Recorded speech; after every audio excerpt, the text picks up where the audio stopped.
falando um pouco, né, da atuação na Coalizão Negra por Direitos. A Sheila é advogada também, atua na Coalizão Negra, atua também no Instituto Ethos, e aí falar um pouquinho para a gente dessa atuação sua. Então, Sheila, com você.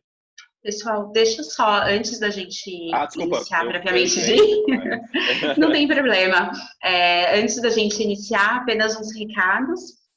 O evento ele vai ser gravado em áudio e vídeo para a gente poder disponibilizar depois para os alunos, para as alunas que não estão acompanhando em tempo real. Então, se alguém tiver alguma divergência, algum problema em ter a imagem e o som gravados, eu peço que encaminhe para a gente por e-mail, para a gente não disponibilizar, tá?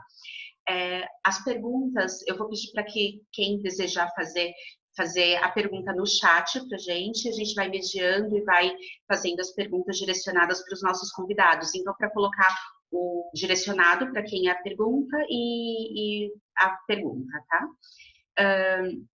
Como o professor Thiago já adiantou, cada participante vai ter de 5 a 10 minutos para falar, e além do que o professor Thiago pediu para eles contarem, conversarem, eu vou pedir também para eles responderem à provocação que a gente fez no convite inicial, para falarem sobre o porquê que escolheram atuar nesse segmento e para deixarem um conselho, algo que eles falariam para um jovem, para uma jovem que deseja atuar em ONGs, tá?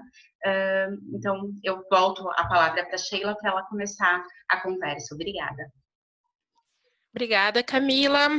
Obrigada, Thiago. Agradeço muito aí o convite que foi realizado para estar aqui com vocês hoje. Um prazer debater aí com os futuros ongueiros, provavelmente, desse país. É um prazer estar aqui com o Gabriel, com o Maurício, com a Carolina, com a Clarissa, que são parceiros no dia a dia. Vocês vão ver isso também, que entrar nas ONGs é basicamente conhecer todo mundo, porque é um universo muito reduzido, né? Apesar da gente ter uma sociedade civil organizada muito ampla, né? Com várias frentes de atuação, que se desdobra aí em múltiplos temas na agenda de garantia de direitos, mais ou menos todo mundo se conhece, né, de uma certa forma. Então, é muito importante a gente estar nesse espaço também, porque futuramente, provavelmente, a gente vai trabalhar junto com vocês que quiserem se enveredar por esse caminho, né. Eu sou Sheila de Carvalho, sou advogada, me formei em Direito, me formei no Mackenzie, acho que eu fui a primeira leva de pró-unistas do Mackenzie, primeira ou segunda, acho que esse é um fator para contar, né? Porque a carreira de ONGs não necessariamente seria uma opção para quem tem esse tipo de origem de vida, né? Então, vim da favela de São Paulo, vim do Campo Limpo,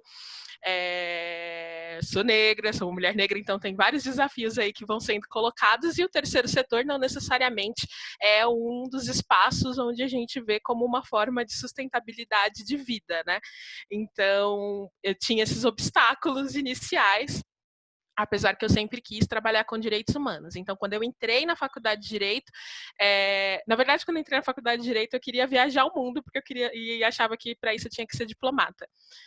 Vi que não, né? Então, a gente que trabalha na sociedade civil se vê aí, de uma certa forma, cruzando fronteiras sem necessariamente ser diplomata. No primeiro ano eu já tinha desistido disso, porque eu tinha visto que era uma oposição muito institucional para mim e que não era uma pessoa tão institucional assim. Então, as outras carreiras também, elas foram caindo, né? Eu vi que eu gostava mesmo de ser advogada, mas eu queria ser advogada de direitos humanos. E o que era isso, né? Principalmente numa faculdade que tem um enfoque muito para o mercado mesmo, né? Não necessariamente aí para uma carreira social. E eu comecei a tentar descobrir, então, o que era esse negócio de trabalhar com direitos humanos, né? Para isso, a gente agradece o Google, que estava sempre ali, e quando você clicava direitos humanos no Google, o primeiro resultado que aparecia era Conectas, direitos humanos, né? Que o Gabriel aqui hoje representa e trabalha.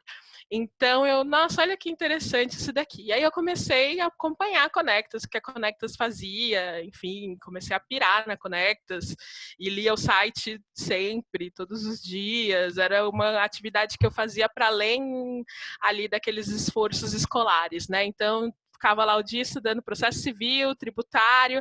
Na época eu fazia estágio e trampava de telemarketing, alguma coisa era o equivalente ao telemarketing, gente. E à noite, antes de dormir, eu ficava vendo o site da Conectas. Eu queria muito trabalhar na Conectas. E aí foi passando os anos, enfim, eu lá naquela dinâmica do direito societário, mercado de capitais. Eu comecei a estagiar num escritório que era muito interessante, na verdade, quando eu comecei a estagiar com mais solidez financeira também, né, que era um escritório que trabalhava com questões de administrativo, eleitoral, enfim, que tinha muita interação com temas que eu gostava, então eu pude me desenvolver melhor ali, mas sempre flertando com a Conectas, né? E eu via lá, a Conectas volta e meia abria umas vagas de estágio esporádicas, né? E eu ficava, nossa, seria tão interessante, mas eu não falo aí tudo isso de língua, não tenho tudo isso de trânsito, não estou na São Francisco, né? Não tenho essa formação, e era muito o perfil que estava ali colocado na época, né? Mas mesmo assim, quando chegou no 4º ano de faculdade, nesse meio tempo, eu já tinha desenvolvido um grupo de pesquisas em direitos humanos no Mackenzie, que depois ficou vinculado à CASPES, então foi um grupo de pesquisa que se desenvolveu bastante. Eu fico muito feliz de ter participado desse momento de fundação, porque acho que ter essa base de formação em direitos humanos foi muito fundamental, porque não era algo que a gente tinha na época na grade curricular. Acho que hoje o Mackenzie tem uma disciplina de direitos humanos optativa, né? Mas na época a gente não tinha essa oportunidade na grade curricular, né? Então a gente montou esse grupo de direitos humanos que tinham professores de constitucional que eram muito afetos à agenda e que faziam aí o direcionamento das discussões, e foi onde eu tive a oportunidade de ter o contato técnico, teórico com direitos humanos, né? E começar a estudar o sistema interamericano, o sistema universal, fui tentando me aprofundar aí, sempre flertando com o site da Conectas. Aí quando eu estava no 4º ano, abriram uma vaga de estágio que precisava de pessoas do 4º ano. E aí foi quando eu prestei, sem muitas pretensões de que eu ia conseguir entrar, porque tinha aqueles requisitos gigantes, né? E eu parecia que não me encaixaria ali muito no perfil, mas eu tive a sorte de encontrar 2 advogadas lá que estavam com um olhar diferenciado para esse processo de seleção, né? Então, a gente quer pessoas que tenham uma vivência diferente, uma realidade diferente. E elas flexibilizaram alguns dos critérios, dentre eles lá o inglês obrigatório, enfim, essas coisas que acabam limitando o acesso, muitas vezes, ao campo profissional, né? O fato de eu não ser da Sanfran, da USP, enfim.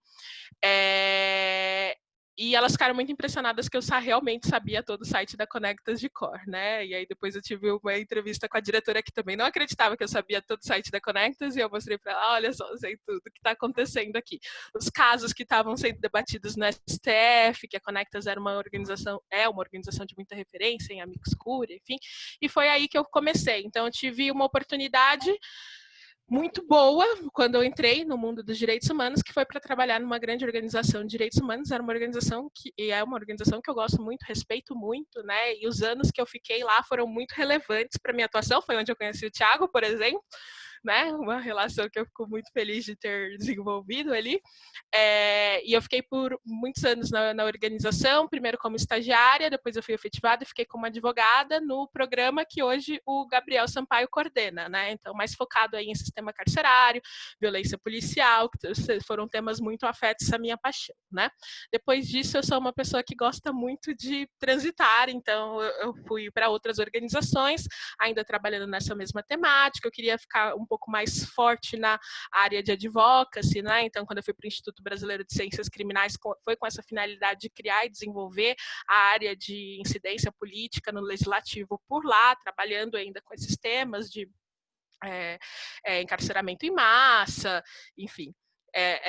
Violência institucional, temas leves, né, do nosso dia a dia, né? E aí, enfim, fui me aprofundando nisso, e hoje eu tenho a oportunidade de coordenar o jurídico da Coalizão Negra por Direitos, que quem não conhece é uma rede de 150 organizações e movimentos antirracistas espalhados por todo o Brasil, que nasceu com a finalidade de fazer incidência política nacional e internacional, né? Acho que esse é um momento foi uma virada muito significativa, porque estar trabalhando com uma agenda que eu acredito muito dentro de um espaço no qual eu pertenço também, né? Porque tem esse viés, você precisa se reconhecer dentro do espaço, né? E por muito tempo isso para mim foi muito difícil, porque toda a estrutura da sociedade civil brasileira, ela é muito branca, com todo respeito, assim, não branca no sentido de ofender, mas é uma estrutura extremamente branca, né? Então eu nunca senti muito estar representada ali, né? Estar tendo aquela vivência. Então, nesse momento, eu fiz essa escolha de estar mais próxima a um núcleo negro, né, a um espaço, a uma arena negra, onde a gente consiga desenvolver as agendas a partir dessa perspectiva, desse olhar fundado na negritude. Então, voltei aí a trabalhar com temas que eu gosto muito, como encarceramento em massa, violência institucional, acho que são temas essenciais, né, e eu sempre digo que as pessoas que trabalham com essa agenda são pessoas, assim, heróicas, porque é um exercício diário de estar e se manter forte, né? Porque é muito difícil. Eu fiquei, eu sei lá, eu ainda sou jovem, né, gente? Não vou me envelhecer aqui, mas são 10 anos entrando em cárcere e 10 anos vivendo a experiência da violência, 10 anos indo dormir pensando nisso, e não é um exercício fácil, né? É um exercício que a gente precisa muito de estar em um ambiente acolhedor, estar com pessoas que nos apoiam, né? Tentar estabelecer alguns limites entre o profissional e o pessoal também para manter firme, né? E esse, na verdade, é o meu segredo, que se vocês querem vir para esse mundo, que é super legal, é super importante, é um trabalho que realmente eu tenho orgulho de fazer, é o que me move, eu tenho certeza, mas precisam ser fortes, né? E permanecer atentos e permanecerem aí dispostos a enfrentar uma luta que provavelmente a gente não vai ver ser resolvida em vida, né? Eu sempre tenho aqui como horizonte o Luiz Gama, que ele tinha 2 lutas na vida dele, o Luiz Gama, advogado, né? O advogado negro. Tinha 2 lutas na vida dele, que era a abolição da escravatura e a República, a instauração da República. Ele não viu nenhuma dessas lutas em vida se tornarem realidade, mas ele lutou por isso todos os dias, né? Então é basicamente o que a gente faz. Eu imagino que a gente tem um papel fundamental na construção de uma nova sociedade e convido vocês aí se juntarem para nós. Desculpa, eu alonguei um pouquinho. Não, foi perfeito. O tempo tá certinho, 10 minutos. Obrigado, Sheila.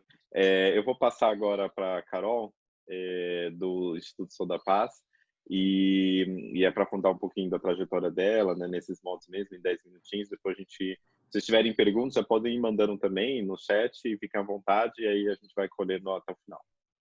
Carol.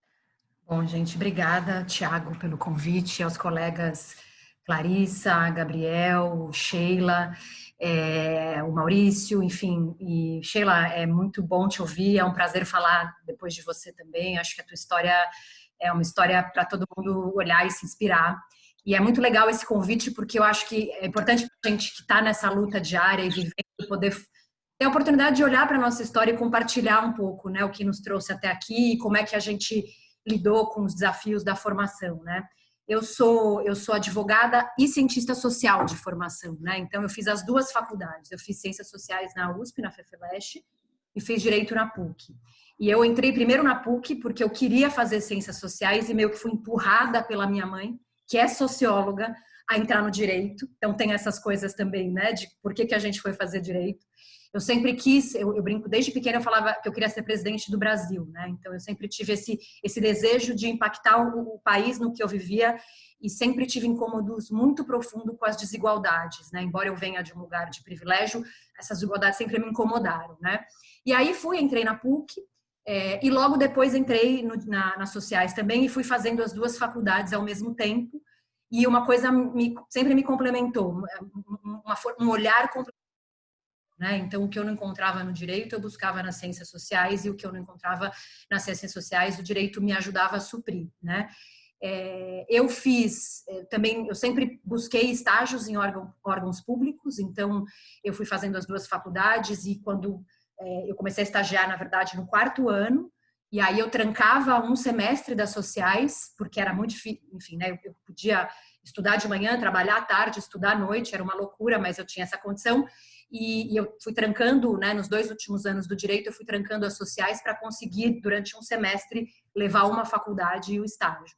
E eu fiz estágio na Procuradoria do Município, que foi uma experiência muito bacana para conhecer o processo legislativo. Então, acho que esse é um caminho também. Acho que os órgãos públicos são interessantes para a gente pensar como é que a política pública e o direito se conectam e o papel da produção legislativa. E depois eu fui fazer estágio na Procuradoria de Assistência Judiciária, naquela época, a PAJ. Já vai denunciar a minha idade, diferente da Sheila, eu sou um pouquinho mais velha. Também não vou me envelhecer, mas eu já tenho mais estrada. Né? Me formei em 99 em Direito na PUC e fiz estágio na PAJ.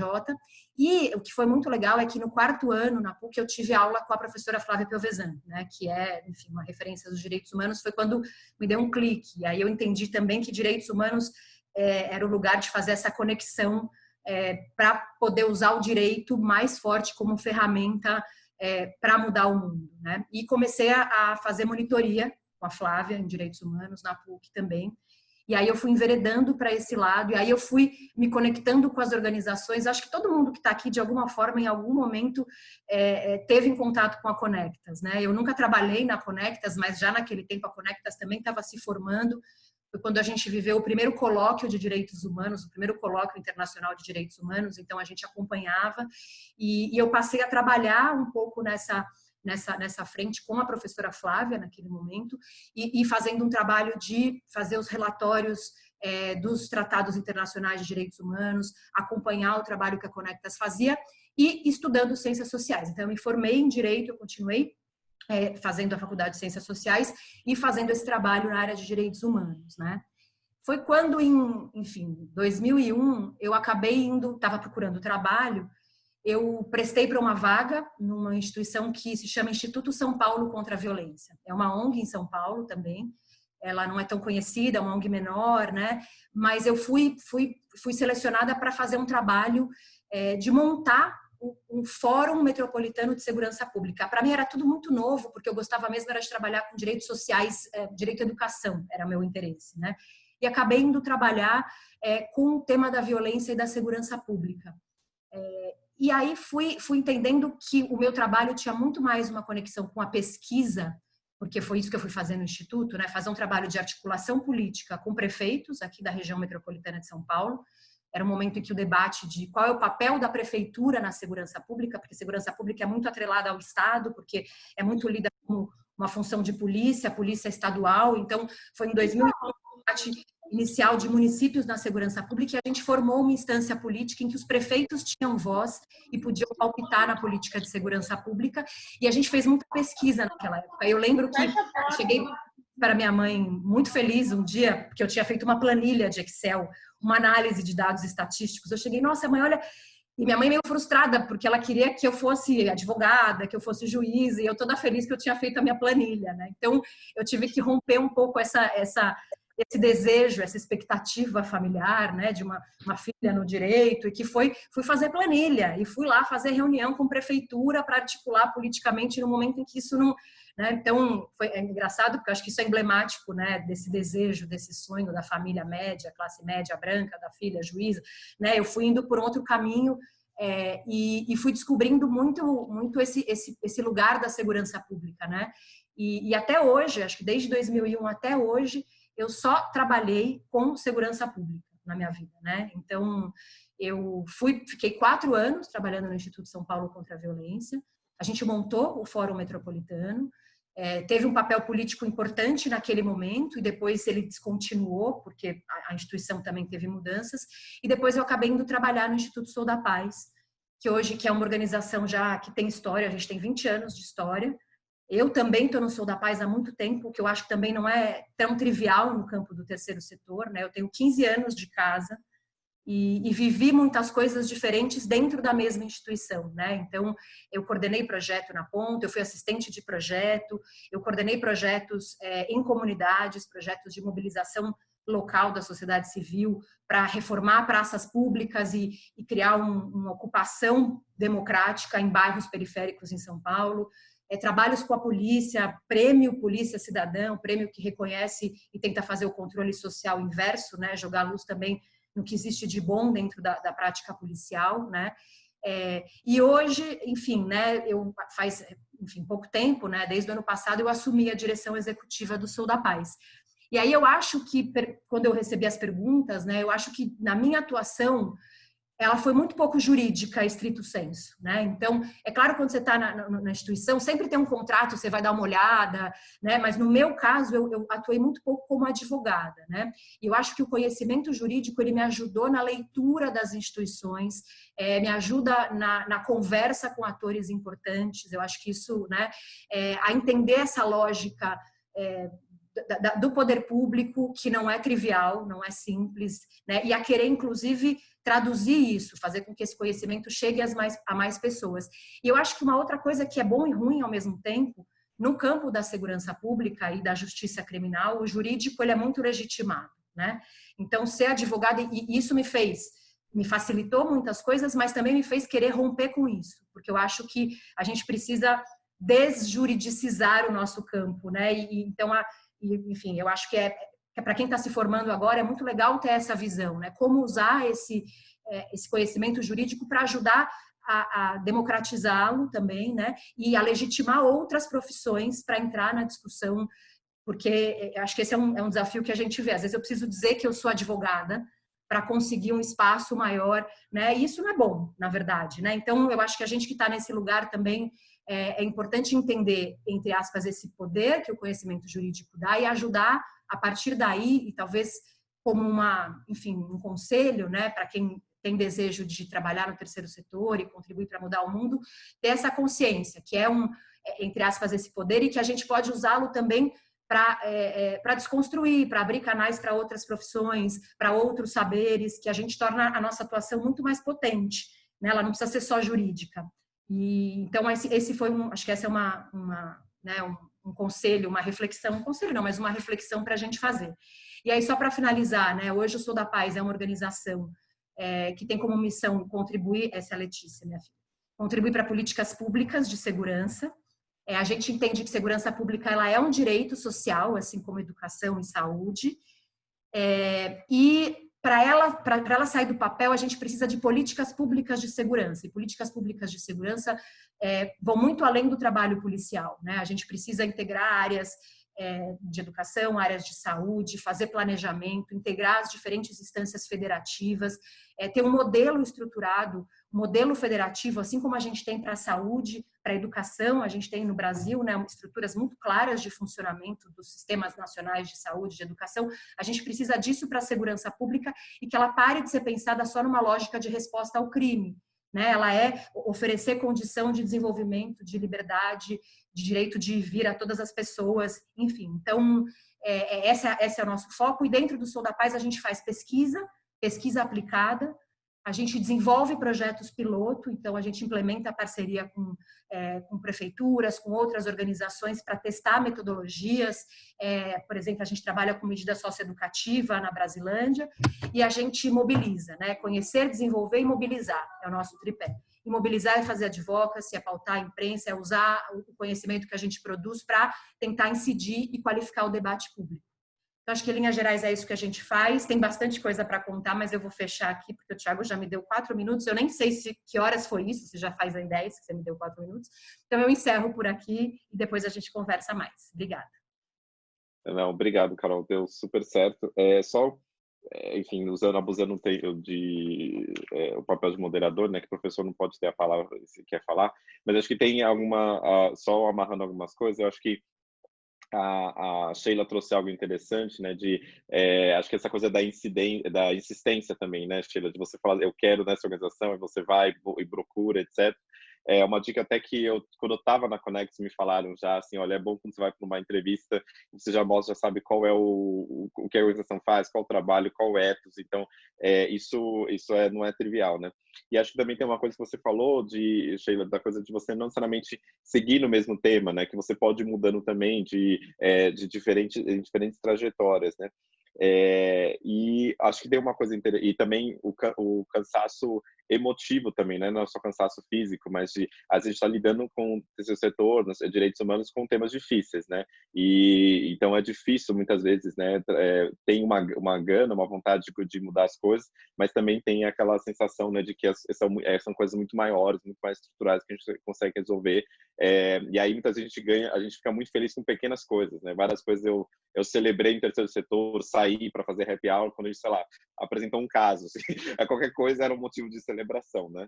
Então acho que isso é importante. E uma coisa que a Carol trouxe, que eu achei legal também, é que o lugar do jurista, né, do advogado, jurista, não é necessariamente de peticionar, de ser o litigante, também pode ser, mas não necessariamente, né? E às vezes você ser advogado numa organização de sociedade civil, significa você ajudar, eu gostei que você falou da leitura das instituições, né, de conseguir ter um conhecimento mais de como você lê um projeto de lei, que como você faz uma advocacy, uma incidência no legislativo, como que você conversa com um gestor público, com a polícia, enfim. Eu acho que isso ajuda bastante. Então, ser advogado e carreira jurídica não necessariamente significa você litigar. Também pode, tem muita gente que faz isso, mas também pode ser um viés de você ajudar a formular política pública em outras áreas, né? E então, para a gente talvez mudar um pouco do tema, que é mais relacionado mais amplamente à questão, né, de segurança pública e temas correlacionados, eu queria trazer o Maurício, do Instituto Socioambiental, e que tem uma atuação ali na área ambiental que eu acho interessante mencionar, e é uma outra área ali do direito também que pode ser interessante para vocês. Maurício. Obrigado, Tiago, Camila, Cássia, pelo convite. É uma alegria estar aqui com vocês. Cumprimentar a Sheila, a Carol, o Gabs, o grande Gabs. O Gabs morava aqui em Brasília, a gente passava o fim de semana junto, fazendo festa, né? E falando de política. Tô com saudade das crianças. Também as crianças. O Gabs é ótimo para cantar músicas de criança. Gente, eu acho que as falas da Sheila e da Carol, elas mostram, assim, e a minha provavelmente vai mostrar algumas coisas em comum. A primeira coisa em comum das pessoas que trabalham no terceiro setor é essa vontade de mudar as injustiças, né? No meu caso, as injustiças socioambientais, e cada um no seu campo tentando fazer o melhor para que a gente tenha uma evolução da sociedade, para que os direitos fundamentais possam ser implementados, evoluir, etc. e tal, né? Eu, desde cedo, sempre tive isso em mente. Eu também entrei no direito, na realidade, nunca tive expectativa de ficar rico ou de estar num grande escritório, etc. e tal. Na verdade, eu entrei ou para atuar na política, no terceiro setor, alguma coisa que eu pudesse fazer, eu não sabia muito bem o que, até eu descobri a área socioambiental, né? Comecei a entender um pouco essa crise de fim do mundo, né? Essa coisa, enfim, todos esses temas que permeiam o socioambiental, que vai desde os temas ambientais estrito sensu até as questões de comunidades tradicionais, indígenas, quilombolas, etc., né? E, enfim, comecei a me interessar muito por esse tema. E o primeiro estágio que eu fiz foi na CETESB, em São Paulo, né, na Secretaria de Meio Ambiente. Aliás, se alguém tiver interesse de estagiar na CETESB, eu posso fazer uma ponte, enviar um e-mail, enfim, conheço as diretoras atuais. É um lugar muito interessante para se conhecer isso que a Sheila e a Carol mencionaram, dessa relação do poder público com o direito, das políticas públicas, etc. e tal, né? Mas eu também sabia que eu não ia me efetivar num órgão público, né? Você precisa fazer concurso, eu não tinha condições financeiras para parar tudo e estudar, enfim, eu decidi, no quarto ano também, eu decidi ir para um escritório de advocacia que eu pudesse depois, se fizesse um bom trabalho, que eu pudesse me efetivar. Só que eu não queria qualquer escritório, porque na área ambiental, né, você atua no escritório, muitas vezes você fica com aquela coisa, bom, eu vou defender o infrator, né? Eu vou trabalhar com o meio ambiente, que é minha paixão, mas eu vou trabalhar não pelo lado do meio ambiente, vamos dizer assim, mas vou trabalhar pelo lado do infrator, né? Isso realmente me incomodava, mas tinha um escritório que eu achava que poderia casar de alguma forma essas questões, né? Porque não são questões excludentes, produção, meio ambiente, etc. e tal. E lá fiquei nesse escritório, um dos mais conhecidos do país, enfim, um escritório de ponta nessa área do ambiental. E conforme eu fui subindo de carreira no escritório, eu fui percebendo que não era bem aquilo que eu queria, né?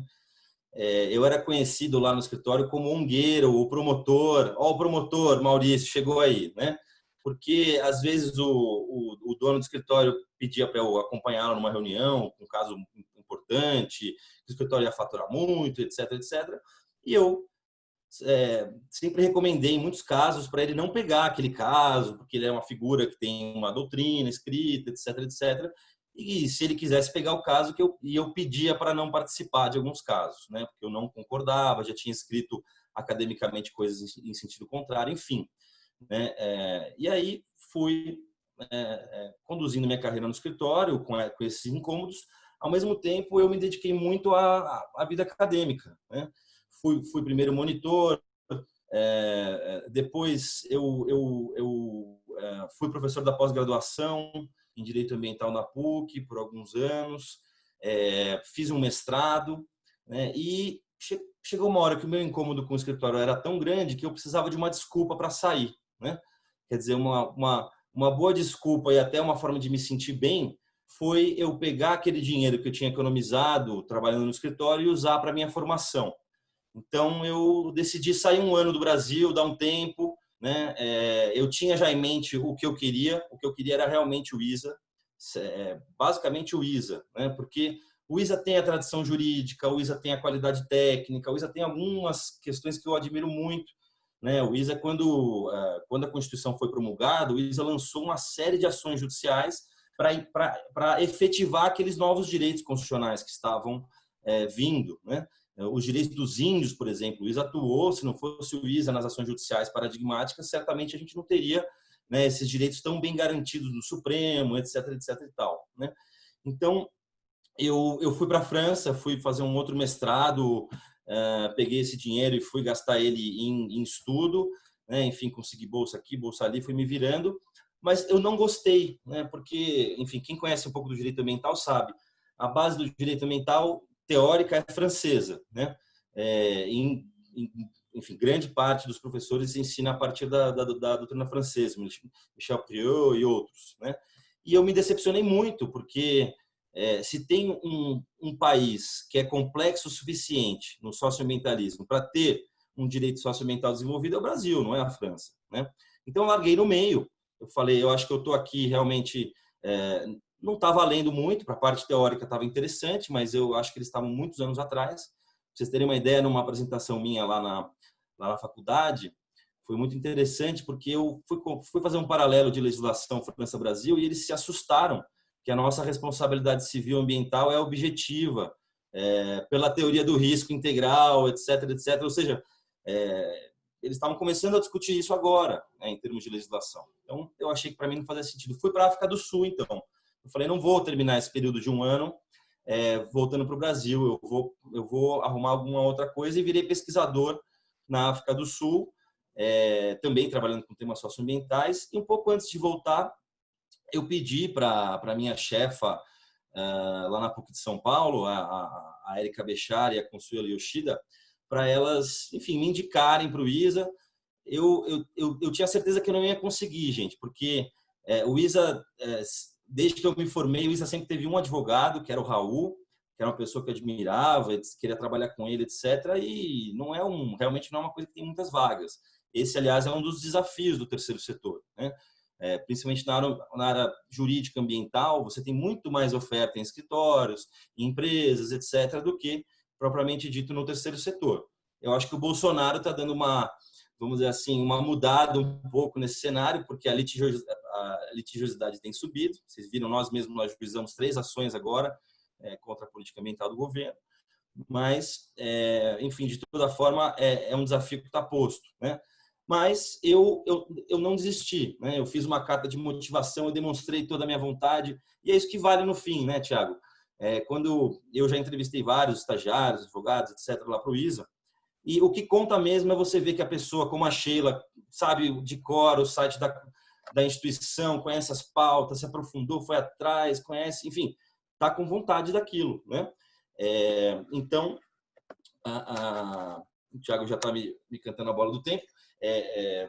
Então, enfim, concorri a essa vaga, que nem havia vaga aberta, e, para minha surpresa, eu recebi uma resposta do próprio Raul dizendo: olha, tem uma vaga aberta, a gente nem abriu o edital ainda, você não quer fazer uma entrevista? E enfim, passei. Quando eu cheguei no ISA, eu achei que eu ia trabalhar junto com o Raul, que ia aprender com o Raul. Nunca tinha pisado na Câmara dos Deputados, Senado Federal, Supremo, eu só trabalhava com, né, enfim, judiciário comum ou pareceres, enfim. E aí tive a surpresa de que o Raul estava saindo e tinham me contratado para substituí-lo, né? E fui na raça. Quer dizer, eu lembro a primeira entrevista que eu dei, Carol, ao vivo, assim, foi ao vivo para o Heródoto Barbeiro, foi com 2 dias de trabalho. Eu nunca tinha praticamente falado em público e tal. Então a gente vai se superando, porque a gente tem muita vontade de que a nossa carreira se espelhe na nossa alma. Eu acho que é um pouco disso, né? O primeiro dia de aula que a gente tem no direito, a gente aprende que todos têm direito de defesa. O assassino mais cruel, o desmatador mais... Todo mundo tem direito de defesa. Eu concordo, eu acho que tem que ter esse direito de defesa, mas não sou eu. Não é, pelo menos eu não me vi nunca nesse papel, né? E respeito muito quem se vê nesse papel, mas não é um papel que eu me vejo. Então, hoje, eu acho que eu trabalho, que eu sou muito satisfeito.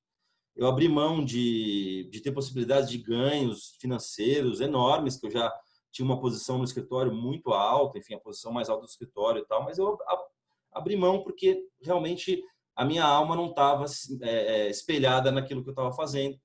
E eu sempre achei que o trabalho, na verdade, não você não trabalha só para se sustentar, né? Você precisa ter uma satisfação daquilo que você faz, você entende que tem alguma importância, que você se vê como útil, né?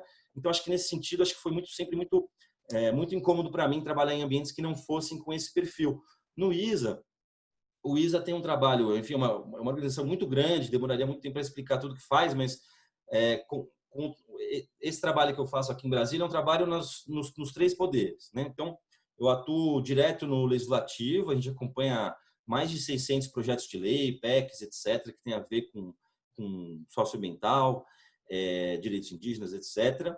Também no Supremo, com ações paradigmáticas, a gente atuou na ação junto com a CONAC, na ADI dos quilombolas, Código Florestal, Marco Temporal Indígena, tudo que é questão, unidade de conservação, todos os grandes julgamentos que a gente vê uma relevância estrutural, né, paradigmática naquele julgamento, a gente atua. E isso também é muito interessante, você poder atuar numa Corte Suprema, etc. e tal, né?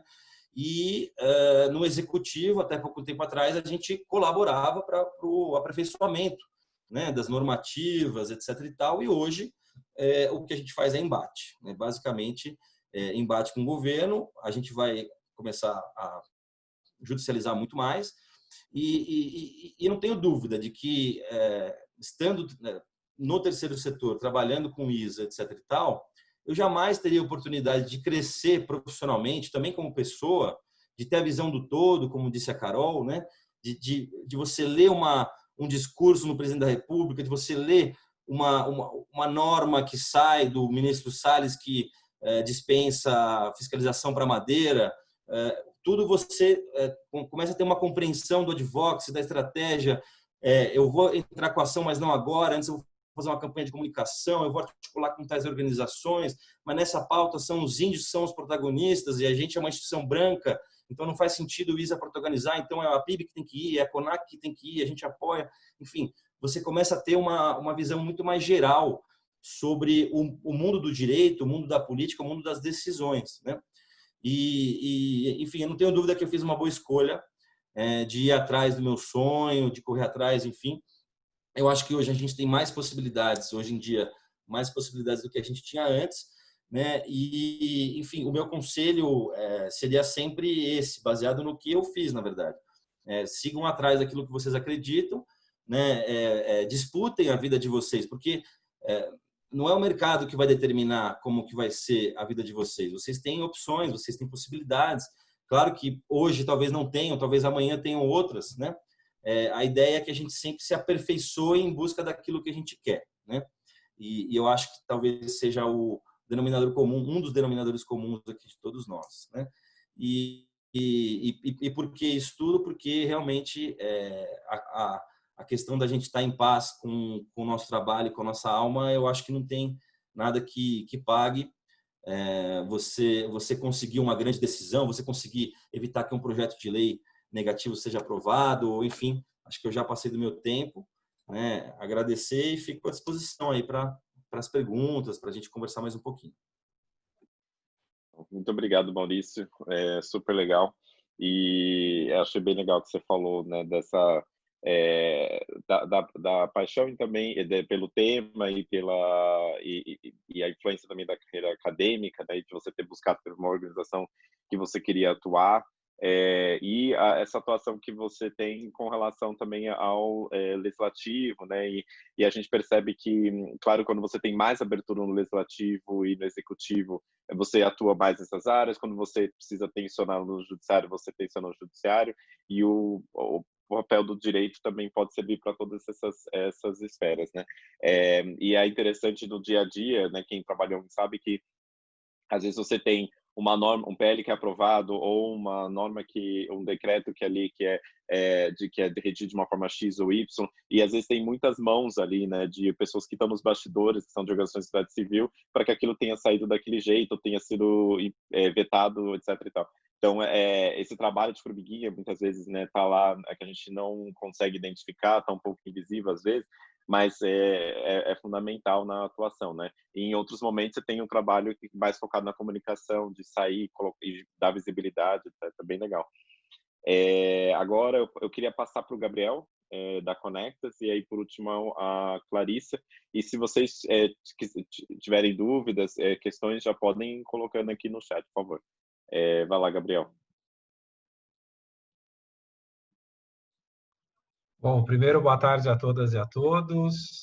Quero agradecer imensamente o convite para fazer parte desse debate, na pessoa do Thiago, que brilhante professor, pessoa que eu admiro muito, e uma honra poder estar aqui com vocês nesse debate, né? Cumprimentar Sheila, Carolina, Clarissa, o Maurício, bom, pessoas amigas e que dão um conforto ainda maior de poder estar aqui e um sentimento ainda mais especial. E até poder matar a saudade. O Maurício não mostrou as crianças, mas fica aí um abraço apertado para vocês aí em Brasília, Mal.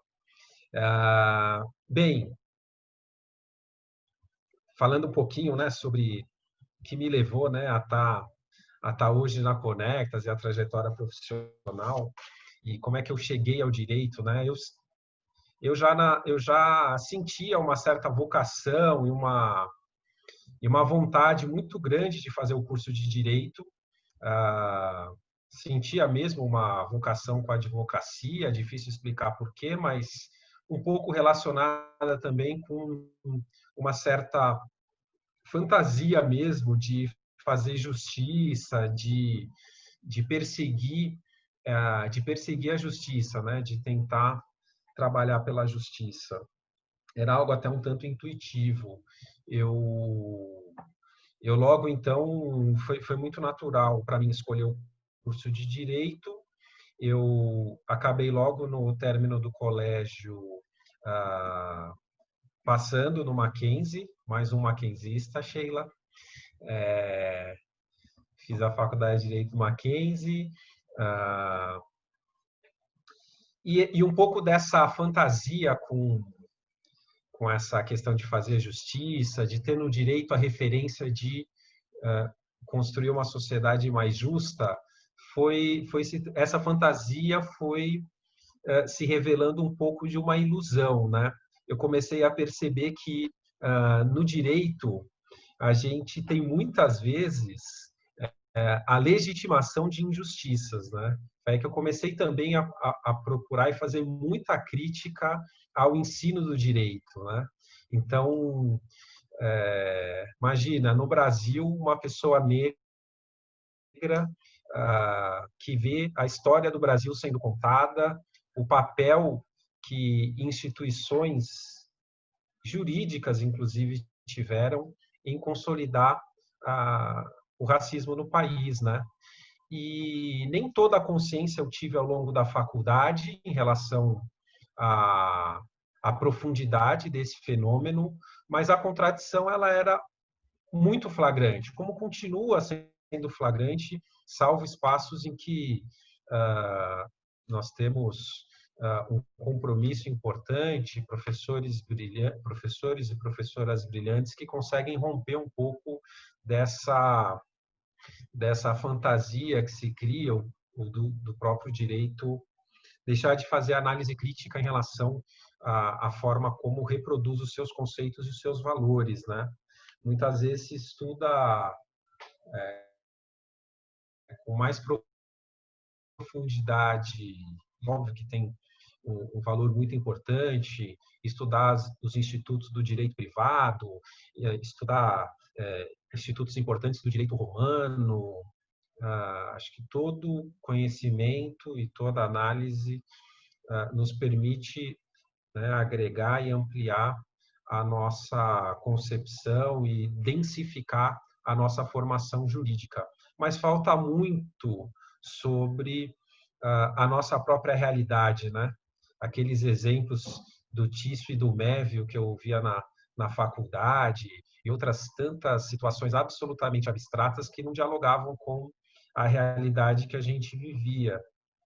E por muito tempo eu vivi a dureza dessa contradição. Chegava até a reavaliar se era o caso de continuar a faculdade de Direito, mas acho que o que me permitiu ter força para seguir também foi a possibilidade que a atuação junto ao movimento estudantil me permitiu de conhecer e vivenciar e experimentar essa relação mais direta com a construção da justiça social ou o enfrentamento às injustiças sociais por meio da ação coletiva, né?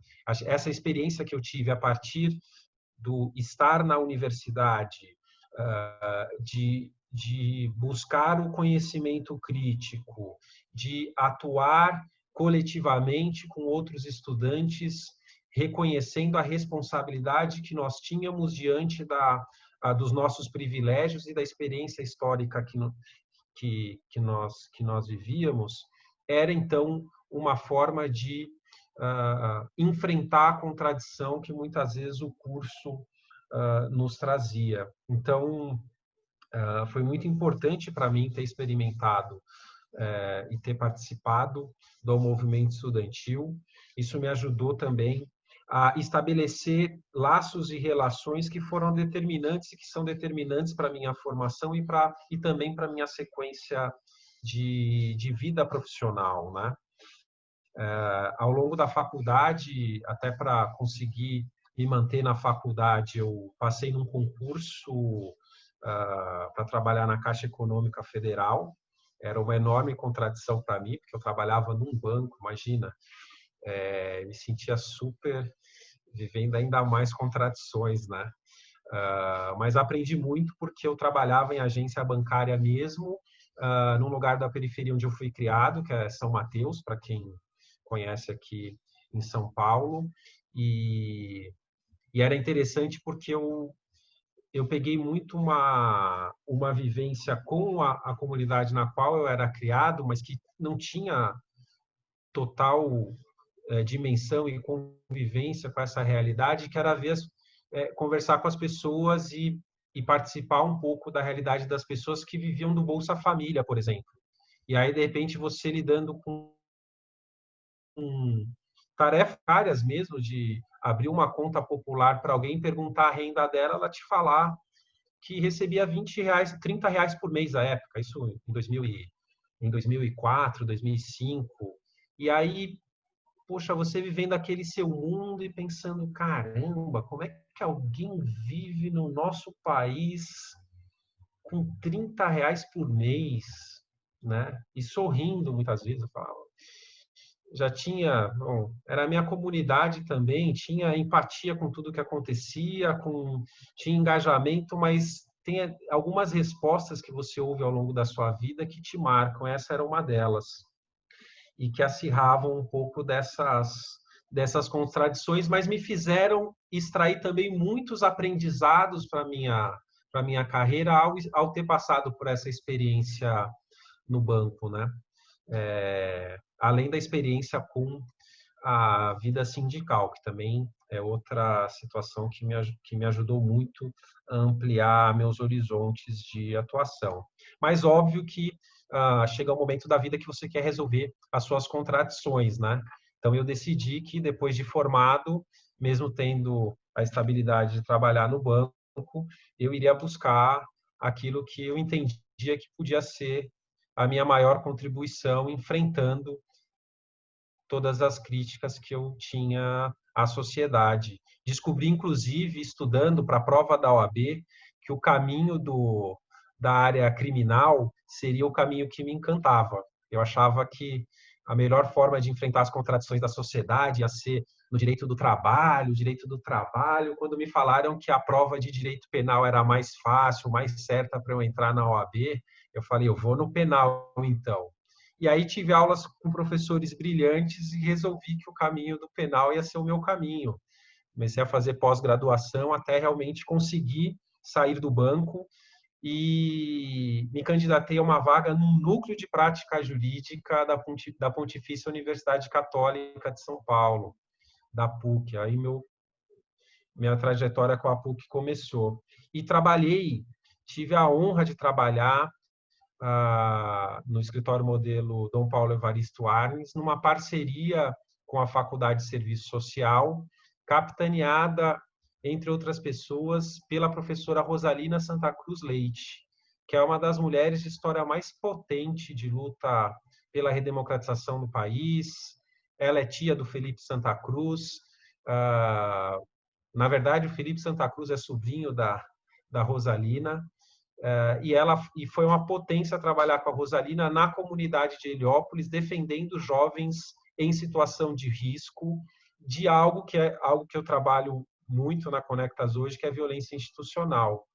E aí eu trabalhava na defesa jurídica desses jovens. Foi, assim, um momento de consagração do ponto de vista de entender a instrumentalidade que o direito pode fazer diante de realidades difíceis que a gente vive. E vamos falar dessa realidade. É uma realidade que é incompreensível num país com as potencialidades e com o tamanho de riquezas que o Brasil tem.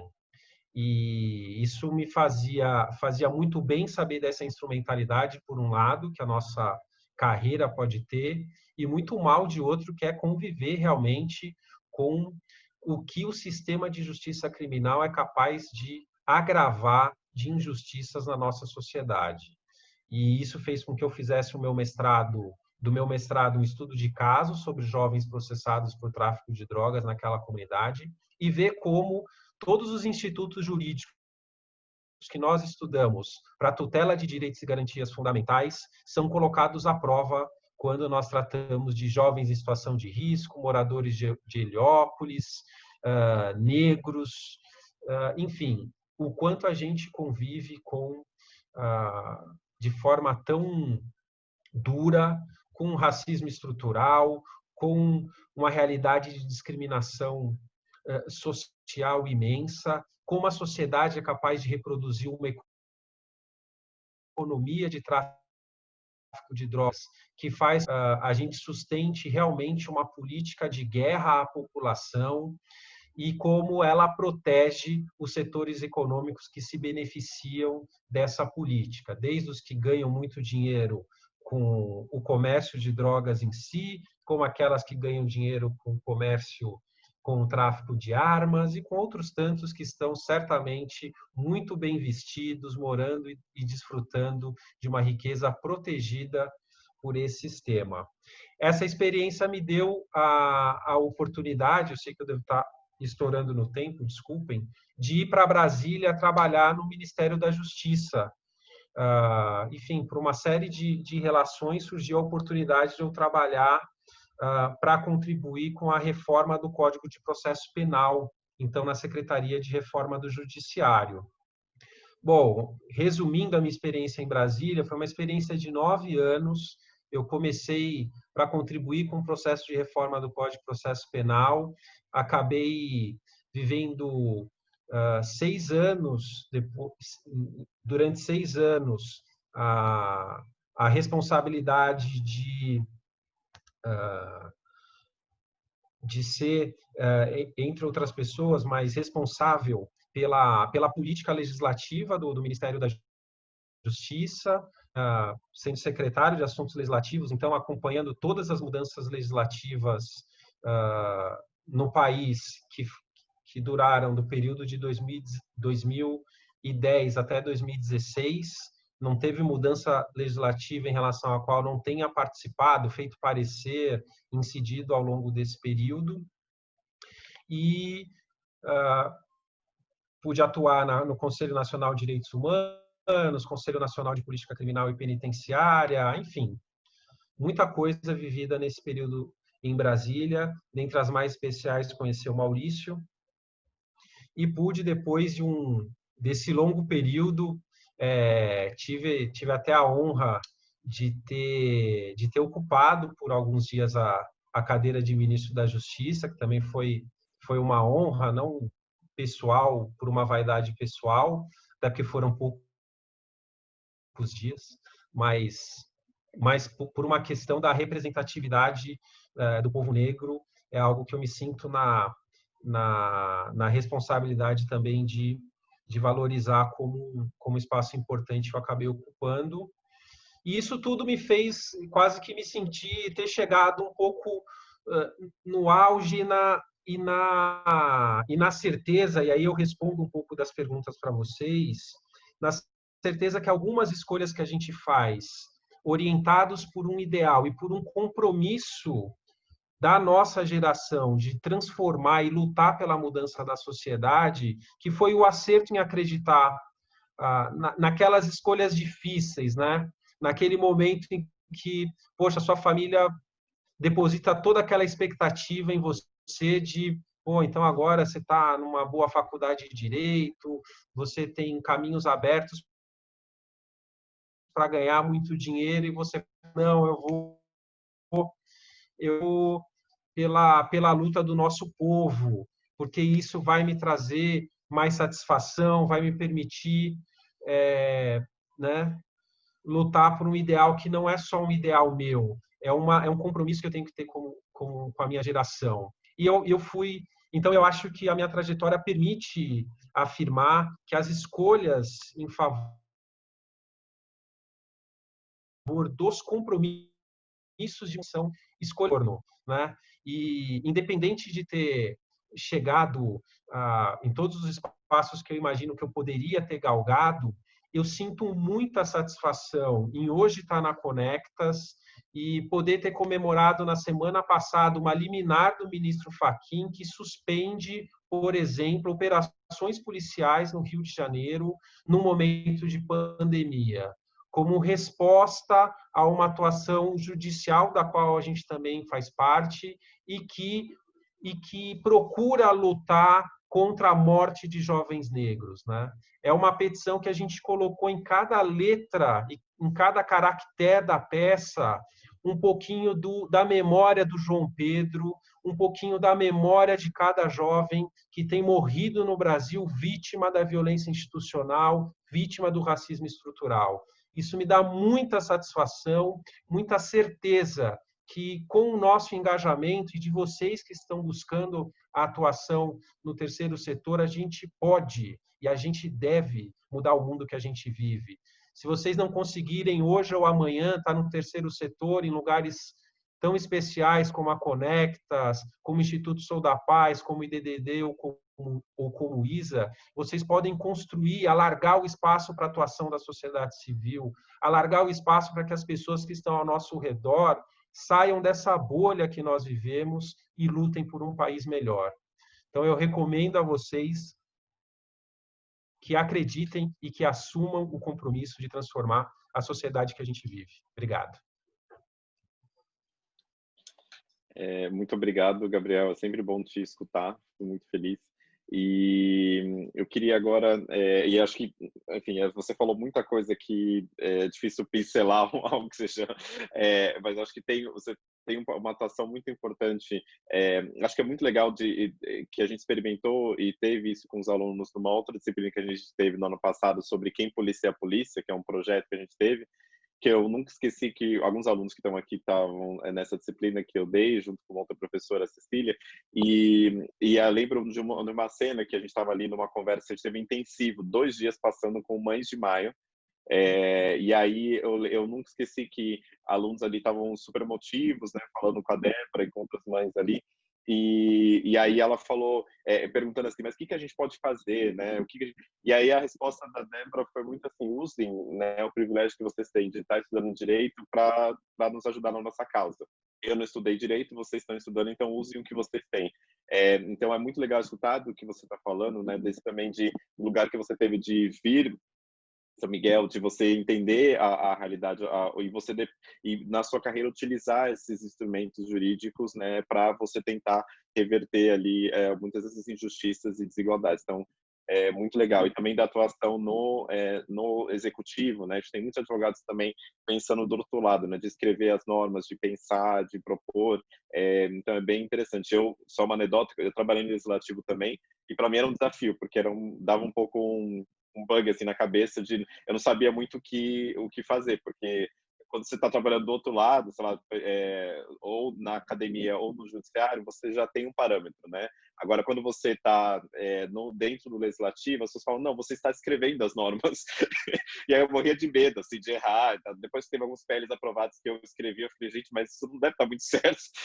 Então, dá um pouco de mais medo do que você estando ali, né, no judiciário. Mas bem legal. Eu queria passar para a última fala, last but not least, da Clarissa, do IDDD. Clarissa, obrigado pela presença. Thiago, eu que agradeço e, poxa vida, a gente podia encerrar com a fala do Gabriel, porque realmente não existe trajetória mais inspiradora, gente, desculpa, acho que posso encerrar e vou para análise na sequência, né? Vocês me perdoem, eu estou na roça, em Bom Despacho, Minas Gerais, e tem uma colônia de maritacas aqui, esse é o momento da revoada delas, então a gente vai ter que conviver um pouquinho com a cantoria das aves, mas o que é muito bom também, que me distancia bastante daquela sensação quase opressora de não escutar pássaros em São Paulo, né? Então voltei aqui para a quarentena, e é também, estou pensando muito aqui em tudo que aconteceu hoje nesse momento, porque havia muito tempo em que eu não revisitava a minha trajetória desde a graduação ou até antes. Eu fui escutando as falas de todo mundo e pensando um pouco naquilo que foi minha vida até aqui, né? E é curioso, assim, porque eu não sei se eu um dia tive certeza de que eu trabalharia com direito ou que enfim, que esse seria o caminho, a história da minha vida. Mas eu posso voltar lá quando eu tinha 13 anos de idade, no dia em que eu levei o Estatuto da Criança e do Adolescente para a escola, para defender uns colegas que haviam infringido algumas regras e corriam o risco de ser expulsos da escola. E conseguiam que eles não fossem sequer advertidos. Receberam, foi só uma conversinha, voltaram para a sala e deu tudo certo, né? E ali acho que eu já consigo entender na minha história essa posição de estar, é uma posição, é olhar para a vida e entender que existem desigualdades muito sérias, existem estruturas que são bastante perversas e se posicionar em defesa daquilo que a gente precisa mudar, né, na verdade, né, e daquilo que precisa de mais apoio nessa estrutura toda, nessa roda, nessa engrenagem que está girando. Eu entrei na Faculdade de Direito em 2004, na Universidade Federal de Minas Gerais, e é curioso porque eu me lembro, a gente estudava durante 4 dias da semana no campus da UFMG, e o prédio da Faculdade de Direito ficava separado do prédio do campus, onde estavam todos os outros cursos da Universidade Federal de Minas Gerais. Então, eram 4 dias estudando filosofia, economia, sociologia, convivendo com diversos tipos de pessoas, e um dia da semana íamos à Faculdade de Direito estudar a introdução ao estudo do direito e entender a espécie de isolamento que o curso de Direito acaba criando, né? Naquele momento ainda não se conversava muito com outras áreas do conhecimento. Para vocês terem uma ideia, embora eu tenha entrado na faculdade em 2004, a gente ainda discutia a constitucionalização do direito civil, a constitucionalização do direito penal, discussões assim que pareciam completamente desconectadas da realidade mesmo. Era uma, o positivismo jurídico era tão forte ali na tradição da Faculdade de Direito da UFMG, né, que não se podia discutir nada que estivesse fora do positivismo. Tudo aquilo que era taxado como meta-jurídico, né, era descartado pela academia ali, onde eu me inseri naqueles primeiros anos da faculdade. Então, eu vou buscar alguma saída e eu vou para o programa Polos de Cidadania, que é um programa muito antigo, tem mais de 20 anos, o programa Polos de Cidadania, e é um programa pautado na ideia da pesquisação, né? Que a pesquisa não é neutra, a pesquisa deve interferir na realidade, ela deve modificar a realidade, muito baseado na teoria de Boaventura de Souza Santos, e por aí vai. É um programa fundado pela professora Miraci Gustin, que tem um curso de metodologia da pesquisa em direito que é bastante conhecido, e eu vou trabalhar num projeto de prevenção à exploração sexual de crianças e adolescentes no Médio Vale do Jequitinhonha, né? Então, todo mês eu viajava, sei lá, quantos, 800 quilômetros para lidar com meninas e meninos, mas na maioria meninas, que eram vítimas da violência sexual, da exploração sexual numa das regiões mais pobres de Minas Gerais, né? E aquela experiência foi bastante marcante, né? Porque nós queríamos prevenir e a ideia de prevenção passava pela ideia de geração de emprego e renda. Então, nós éramos uma equipe multidisciplinar, tinha pessoal do direito, da sociologia, da psicologia, da administração de empresas, porque nós queríamos fundar cooperativas populares para que as mulheres pudessem se profissionalizar, né? Cooperativas de costura e etc. E talvez gerando renda, tentar prevenir a exploração dessas crianças enfim, fizemos entrevistas, fizemos uma série de pesquisas. Então, naquele momento, eu acho que eu entendi que era possível aliar um conhecimento teórico com uma afirmação política e uma ideia de transformação. É evidente que eu tenho lá as minhas contradições, eu também tenho uma vocação, vou chamar de um pouco filosófica, né? Eu sempre estudei teoria e filosofia do direito, eu fiz iniciação científica nessa área, no campo do Observatório da Qualidade da Lei, é um programa que a Clarissa Gross, que vocês conhecem, foi minha colega nessa época, lá com a professora Fabiana de Menezes, e eu estudava ali a elaboração da legislação, esses problemas que a gente chama de meta-jurídico, né? Eu estava estudando a elaboração da legislação na perspectiva da legística, da legisprudência, ou da teoria da legislação, né? E ali eu começo a me interessar também pela questão da legislação como uma ferramenta de intervenção na sociedade a partir da metódica da legislação. Você tem que criar leis que tenham objetivos, e a lei é só mais uma das ferramentas para alcançar objetivos sociais, etc. E é uma discussão tão incrível, enfim, se as leis fossem pensadas da forma como a metódica da legislação pensa que elas deveriam ser criadas, elas seriam muito mais eficazes e elas poderiam realmente alcançar finalidades sociais. E, enfim, aquilo era inovador. O curso de legística da UFMG é um dos primeiros, é o primeiro do Brasil. Sei que já existem outras universidades que estão introduzindo essa disciplina da elaboração das leis, legística, legisprudência, ciência da legislação, os diversos nomes que tem ali. Eu faço mestrado, depois que eu me formo, eu faço mestrado nesse campo, apesar de, como Gabriel, ter um interesse muito grande pelo direito penal, ter feito monografia na área do direito penal e, desde o início da faculdade, desde formada, advogado na área criminal.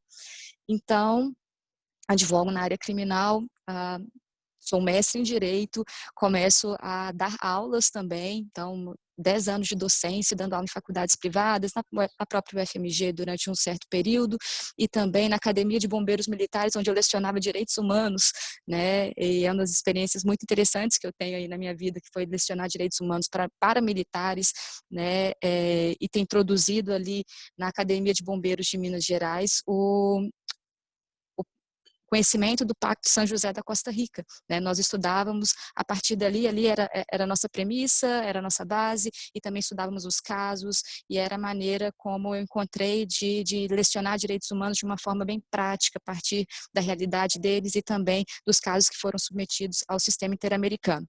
Estou vivendo essa vida até que em 2018, Bolsonaro é eleito. Gente, sendo muito franca com vocês, eu não conseguia mais me imaginar numa sala de aula, eu não conseguia me imaginar numa delegacia, eu não conseguia ver sentido em mais nada.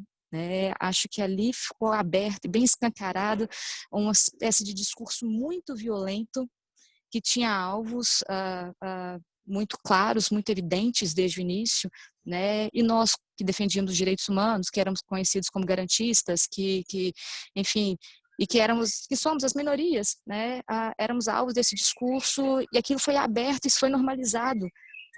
Gente, eu queria ter uma fala mais inspiradora, eu estava apavorada quando eu decidi que eu não queria mais fazer nada do que eu estava fazendo, eu queria realmente, vou chamar de lutar contra o fascismo, mas lutar pela via institucional, né? Foi quando eu soube dessa vaga do Instituto de Defesa do Direito de Defesa, gente, agora os cães, essa vaga do Instituto de Defesa do Direito de Defesa e para assessoria de litigância estratégica e de advocacy, e decidi que era o que eu queria fazer da minha vida a partir dali, né? Então me inscrevi, fui aprovada no processo seletivo, me mudei para São Paulo e percebi que ali eu conseguia aliar também todos os aspectos da minha formação, tanto aquilo que se dirigiu ao legislativo, né, o processo de elaboração das leis, quanto a minha militância, a advocacia, né, numa perspectiva muito diferente, porque quando a gente está advogando, a sensação é de que a gente está enxugando gelo, né, que a gente está assegurando o direito de defesa naquele caso concreto, mas é um caso concreto, o direito de uma pessoa. Eu queria realmente levar aquilo para um outro plano de discussão que pudesse ter uma incidência macro, né? Então vou para o legislativo, atuei bastante no pacote anticrime, foi quando eu conheci o Gabriel, né? E, enfim, conseguimos barrar muitos retrocessos, né? Ao mesmo tempo que no campo da litigância estratégica temos incrementado a nossa estratégia de amicus curiae e os casos em que nós temos entrado. Eu acho que o que me fez escolher essa trajetória profissional, e já vou me encaminhando para o final, foi justamente essa necessidade de mudar as coisas. O direito penal, né, acho que na primeira aula de direito penal, um professor que não seja muito cínico, com certeza vai dizer que o direito penal é uma ferramenta de dominação, né, é uma violência contra a liberdade individual. Naquelas discussões que se faz o direito penal, ele visa a retribuição ou a prevenção do crime, né? Aquilo tudo vai aparecer alguém que leu Zaffaroni, por exemplo, e dizer que nada daquilo nem se previne, nem se retribui, é uma violência, é um mal que se causa a outra pessoa. E com isso, o que a gente precisa fazer enfim, acho que eu não vou entrar na discussão do que fazer com o próprio direito penal, mas é entender que existem dois lados no direito. Você pode utilizá-lo como uma ferramenta de dominação e manutenção do status quo ou uma ferramenta de transformação, né? Alterar as normas para que elas possam alcançar finalidades sociais que tornem a nossa sociedade mais justa, mais igual, né?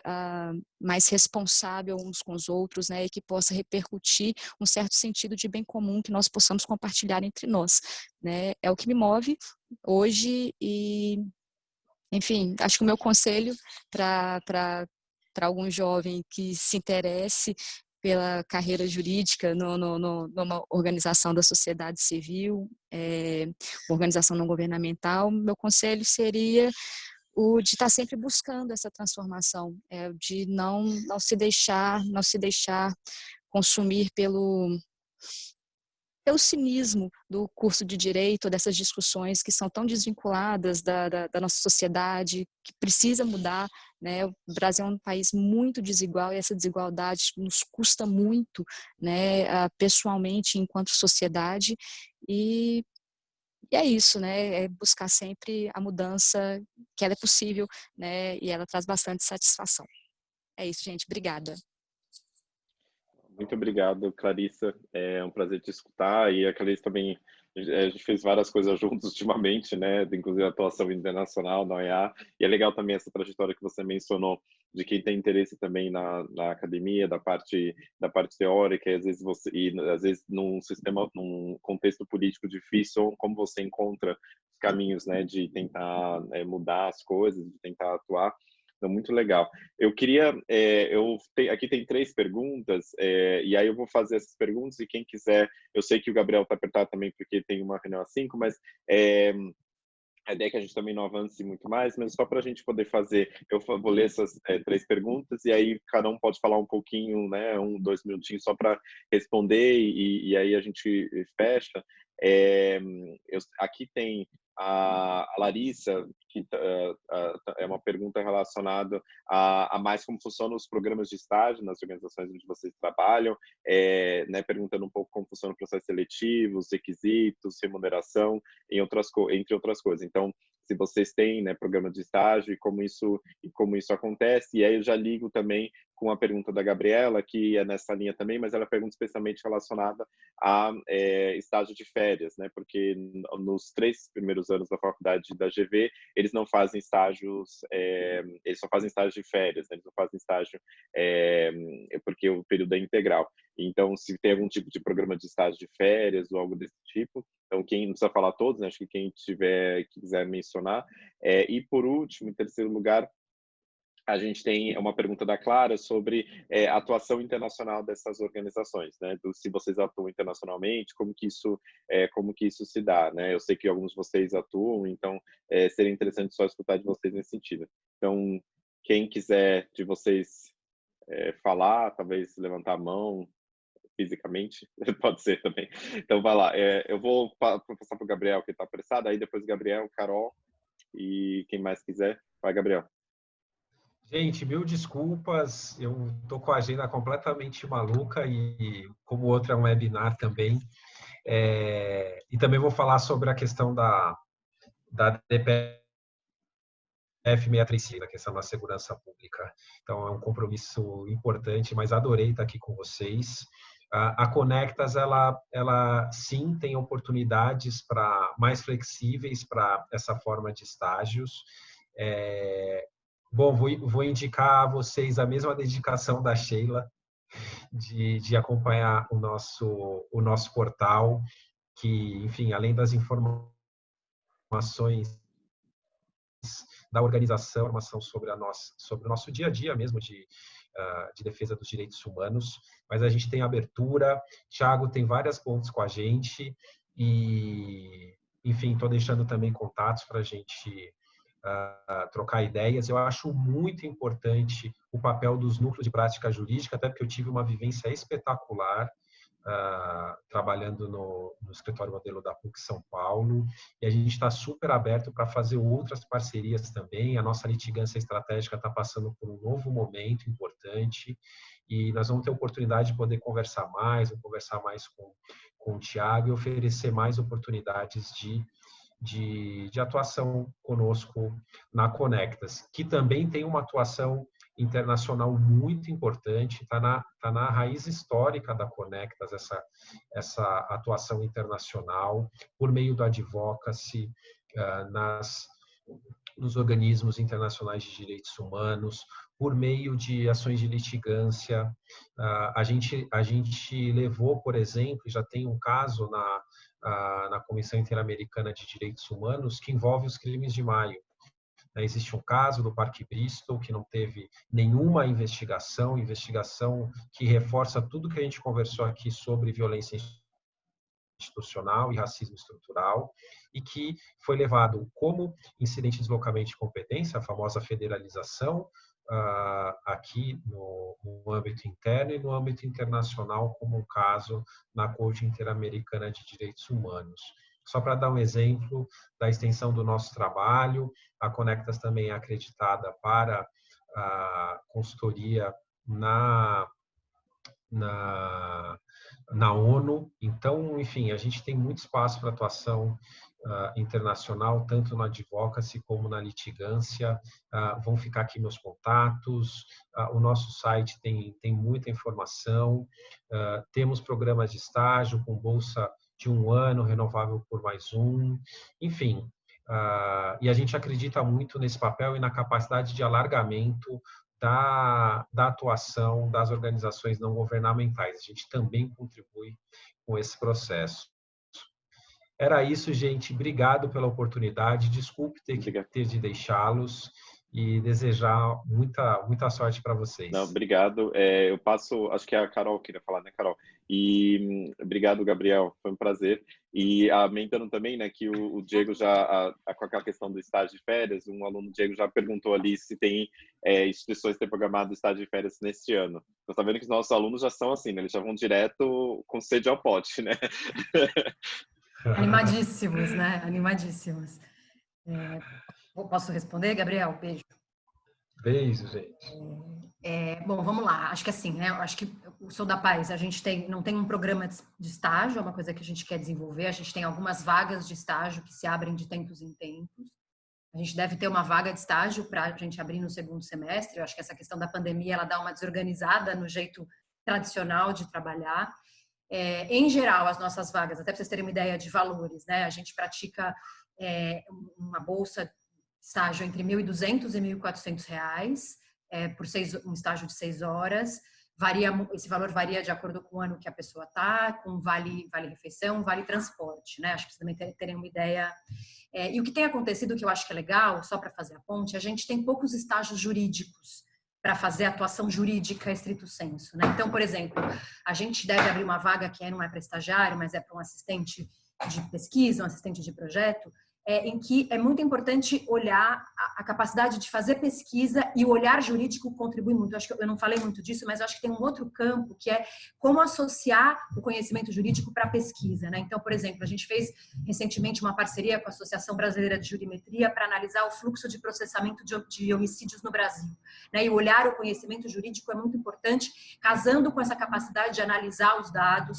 Então, eu acho que esse é um outro campo que se desenvolve, e no Sou da Paz é muito mais possível achar uma vaga dessa natureza do que talvez uma prática jurídica estrito sensu. E aí tem um campo de desenvolvimento de pesquisa muito legal, né? Então, acho que é para contar um pouco essa possibilidade. A gente também, enfim, não está estruturado num programa de estágio de férias. O que acontece é que às vezes a gente é procurado e a gente recebeu voluntários internacionais para estágios de férias.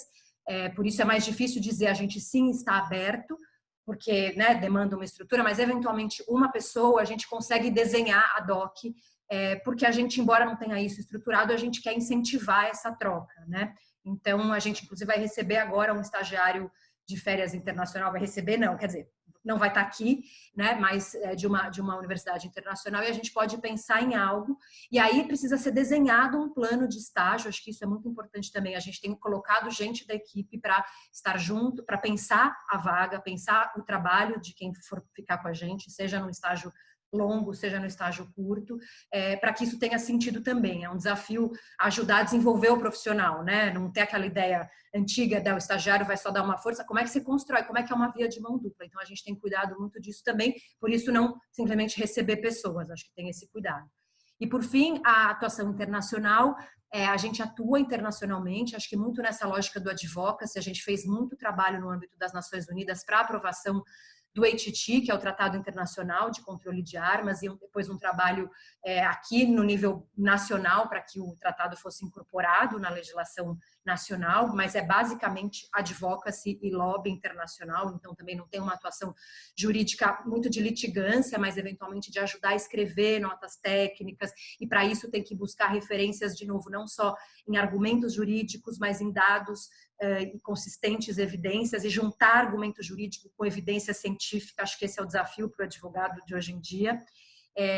E também muita articulação com outros países, troca de conhecimento, seminários, eventos, mais dessa forma. E mais recentemente a gente começou a atuar com litigância estratégica, sobretudo em relação às ações no Supremo, entrando como amigos nessa discussão de armas, porque não está dando. Então, a gente tem feito um pouco esse movimento no Sou da Paz de entrar com um pouco mais de força nessa questão da litigância estratégica. Quem sabe mais para frente a gente tem um campo um pouco mais estruturado de atuação mais jurídica estrita, que é o que eu estou chamando, essa questão da litigância. E aí eu conto para vocês também, a gente está próximo, não sei se todo mundo sabe, o Thiago está no nosso conselho, então a minha ideia também é estreitar relacionamento com a FGV e pensar como é que a gente pode trabalhar mais junto. Obrigada pela oportunidade. Não, obrigado, Carol. Alguém mais? Maurício.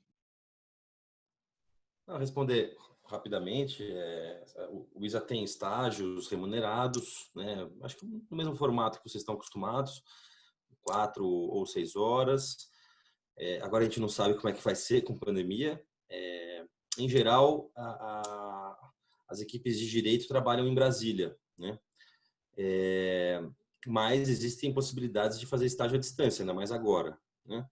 De férias, a gente costuma receber muitos estudantes, tanto do Brasil quanto de fora. Recebi recentemente, antes da pandemia, 2 estudantes da Austrália, em geral com estágios não remunerados e muito pensando no que a pessoa quer pesquisar, no que ela se interessa, no que ela quer trabalhar, no que ela quer conhecer, né? Então, teve um caso de um aluno, que era um aluno já mais avançado, de doutorado, da Espanha, e ele tinha interesse no Código Florestal. Ele me ajudou a fazer toda a pesquisa para o amicus curiae das ações do Código Florestal no Supremo. Então, em geral, é um caminho livre assim do estágio, né, esse estágio de férias pode ser feito à distância, pode ser combinado uma pesquisa, pode ser combinado, enfim, porque quem trabalha no terceiro setor sempre precisa de mais, né? A gente acompanha muitos projetos de lei e tal, trabalho não vai faltar, né?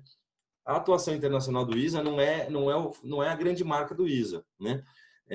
Principalmente no campo do litígio. A gente não entende que para a nossa área, na área ambiental, isso tenha muita efetividade, por isso a gente não dedica muito tempo a isso. Diferente de outras pautas de outras organizações. Mas a gente atua muito no cenário internacional em outros âmbitos. A gente acompanha as conferências do clima, né? Eu tive a oportunidade de representar o ISA na conferência de Paris, do clima de Paris, que tivemos o Acordo de Paris. Recentemente nós fizemos uma denúncia na Comissão Interamericana de Direitos Humanos, outra na ONU.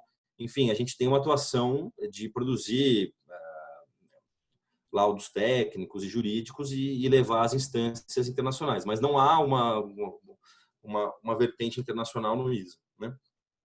Enfim, gente, eu deixei os meus contatos, quem tiver interesse, eu fico super à disposição. Eu estou muito acostumado a receber pessoas que não sabem muito bem o que querem, enfim, fiquem à vontade para me mandar mensagem, eu deixei meu WhatsApp, tá? Eu acho que é uma fase... Eu mesmo, quando comecei a escolher a minha área, eu estava no 3º ano, né? Então, é uma fase de transição da faculdade, né? Você já saiu do começo, mas também não está lá no finalzinho. E é uma fase importante de escolhas. Então, eu fico à disposição de quem quiser entrar em contato, tá? E se alguém tiver interesse em estágio na área socioambiental, direitos indígenas, comunidades tradicionais... enfim, qualquer tema ligado a direito ambiental, direito socioambiental, enfim, me escreva e a gente tenta encaixar alguma coisa que possa ser bacana para vocês. Obrigado, Maurício. Alguém mais quer comentar? Talvez Posso, Thiago, rapidinho? Claro. Então, na verdade, o IDDD ele tem programa de estágio também. Nós temos estagiários de 6 horas diárias, né? Não temos um programa estruturado de estágio de férias, mas essa é uma excelente ideia, né? Vou levar. Acho que é algo que a gente pode conversar.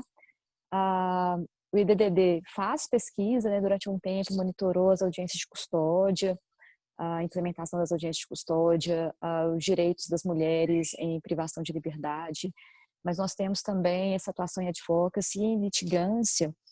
A litigância em geral interna, mas inauguramos em parceria com os alunos da GV, o Thiago, a nossa litigância internacional com amigos na Corte Interamericana, que discute o problema da revista, da busca pessoal, né, da abordagem policial no caso argentino. Então, acho que nós temos aí uma experiência, uma troca bastante interessante, né? Porque os alunos fizeram pesquisas que subsidiaram a elaboração do nosso Amicus, e também recebemos com alguma frequência, né, estagiários voluntários, estagiários inclusive internacionais, que desejam, que tem algum campo de interesse, que tem interseção com o IDDD e faz a sua pesquisa e nos dá subsídios para a nossa atuação.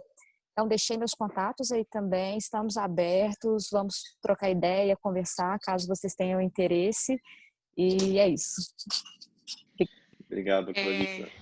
Gente, desculpa, agora a Sheila. É rapidinho, né? Porque a Coalizão Negra por Direitos é nova, né, gente? A coalizão tem 1 ano de existência, um pouco mais, diferente das outras organizações que são mais consolidadas, apesar da coalizão ter organizações e movimentos negros de mais de 3, 4 décadas, né? Só que essa estrutura de financiamento para organizações negras sempre foi muito precária, sempre foi muito deficiente, e a gente está num momento de se estruturar, né? Então, boa parte das nossas ações, elas acontecem na perspectiva voluntária.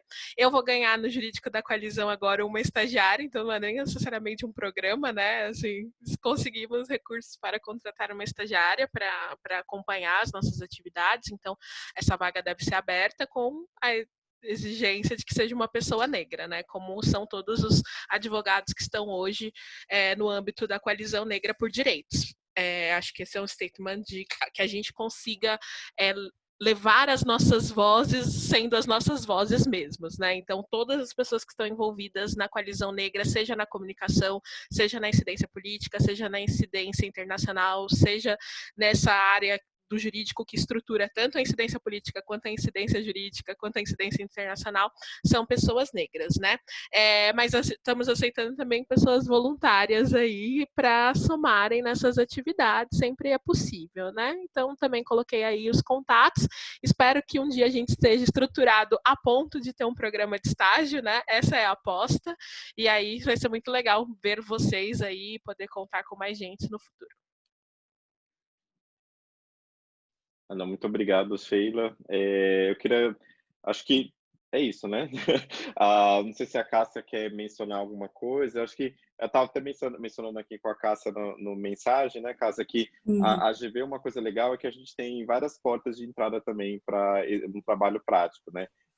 E aí acho que não tem a questão do estágio, também tem a questão das clínicas, os projetos, tem várias outras ali entradas que os alunos acabam tendo uma atuação profissional. E antes de passar para você só a última coisa, que eu também pedi para os palestrantes, quem falou aqui, deixar o contato, porque tem muito disso também no terceiro setor, né? De você mandar, falar assim, então eu estou interesse muito no estágio na área socioambiental, e aí o Maurício fala assim, olha, não tem agora, mas tem essas outras 3 organizações que estão procurando. É muito disso também da insistência, né? Eu, por exemplo, comecei na Conectas ali como voluntário, falo, pelo amor de Deus, me contrate, e até virar coordenador depois. Então, assim, isso é muito natural no meio da sociedade civil, né? Cássia. Legal, não, mas é isso mesmo, é só para pegar um gancho do que você falou, antes de fazer os agradecimentos, o Núcleo de Prática Jurídica, né, que é a instância na graduação que cuida da orientação de carreiras, da feira de estágio e tudo mais, também pode fazer esse papel. Se vocês não se importarem, a gente também vai copiar os contatos de cada um de vocês para, eventualmente, perguntar, né, no finalzinho do semestre, por acaso a gente pode abrir alguma oportunidade de estágio de férias ou estágio não remunerado. Então, a gente faz muito esse papel de intermediador, né, das oportunidades. E eu também queria agradecer, dizer que foi um imenso prazer receber vocês, né, nesse espaço, e ouvir cada uma das falas. Acho que foi super inspirador, e mais do que isso, acho que transforma muito dos sonhos, né, e aspirações em corpos, né, com cara, sonhos só se tornam muito mais reais. E só uma última observação é que, de fato, ouvindo as falas de vocês, né, dos nossos convidados, pareceu muito que essa busca, né, esse contato direto com a atuação do terceiro setor se dá muito por, claro, iniciativa própria, mas também muito por ou estágios ou monitoria. E o nosso papel enquanto núcleo de prática, enquanto coordenação, é muito trazer isso mais para perto. Então, esse evento é um pouco disso. As clínicas jurídicas também têm esse papel, como você falou, Thiago, e acho que o setor de carreiras também, os projetos, os nossos comitês. Então, eu queria dizer que a escola, né, a FGV Direito SP, está sempre de portas abertas para parceiros antigos, parceiros novos, e eu adoraria conversar com vocês sobre projetos para próximas clínicas dos semestres que vêm, os próximos semestres. Obrigada novamente, obrigada pela participação de todos os alunos. A gente teve aqui até, inclusive, participação de alguns alunos e alunas de outros cursos, de RI também, alguns convidados externos, e agradeço bastante a atenção de vocês e a participação. Obrigada, Thiago, pela mediação. Obrigado. Imagina, obrigado, gente. Foi um prazer, viu? E obrigado, Carol, Maurício, Clarissa, Gabriel, que já foi, Sheila. Obrigadão. Tchau, gente. Até mais. Obrigada, gente. Foi ótimo. Gente, até Tchau, mais. obrigada. Tony, tchau, tchau. Quero gente. vê-los. Obrigada, até mais. Tchau, tchau. Obrigada.